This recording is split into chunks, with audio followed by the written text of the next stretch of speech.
Hari ini telah dilaksanakan pertemuan dengan Ambasador Jamison Greer dari United States of Trade Representative di kantor USTR di Washington DC.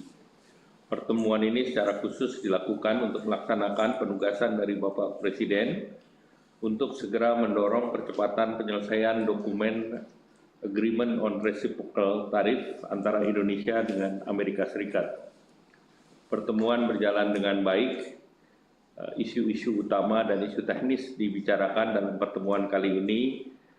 Saya dan Ambasador Greer mengapresiasi perkembangan perundingan yang telah menyepakati isu-isu krusial dalam teks perjanjian. Kata-kata yang dikedepankan adalah menjaga kepentingan bersama kedua belah pihak, dan kita sampaikan isu-isu yang menjadi kepentingan Indonesia. Demikian pula Amerika Serikat menyampaikan isu-isu yang menjadi kepentingan utama dari Amerika Serikat. Seluruh isu substansi yang telah diatur di dalam dokumen ART sudah dapat disepakati kedua belah pihak, baik isu-isu utama maupun isu teknis yang akan disesuaikan bahasanya dalam legal drafting dan proses teknis selanjutnya.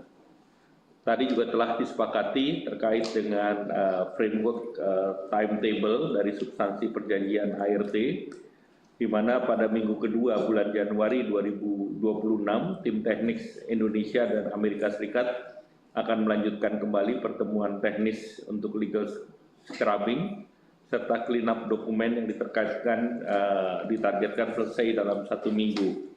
Tentatif waktunya antara tanggal 12 sampai dengan tanggal 19. Setelah seluruh proses teknis diselesaikan, maka diharapkan sebelum akhir bulan Januari ini akan disiapkan dokumen untuk dapat ditandatangani secara resmi oleh Bapak Presiden Prabowo dan Presiden Amerika Serikat Pak Donald Trump.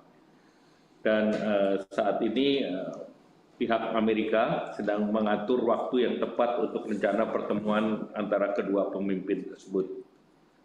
Perjanjian ini adalah perjanjian yang melanjutkan pada tanggal 22 Juli yang lalu kesepakatan antara kedua pemimpin, di mana tarif Indonesia diturunkan dari 32 menjadi 19%. Dan Indonesia juga mendapatkan pengecualian tarif khusus untuk produk-produk unggulan ekspor Indonesia seperti minyak kelapa sawit, kopi, kakao, dan yang lain.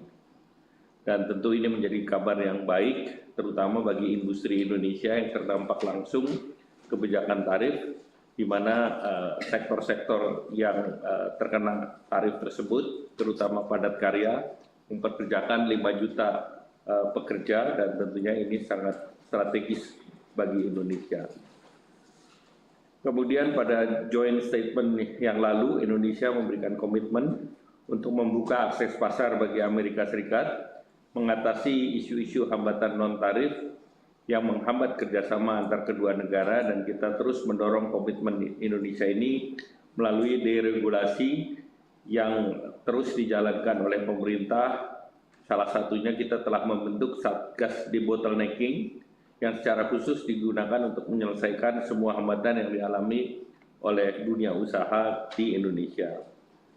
Kita harap bahwa proses teknis selanjutnya dapat selesai sesuai target waktu, sehingga pada akhir Januari 2026 bisa dilakukan penandatanganan dokumen ART oleh Bapak Presiden Prabowo dan Bapak Presiden Trump. Dengan demikian, manfaat dari perjanjian ini membuka akses pasar dua negara, dapat segera mendorong perekonomian di Indonesia.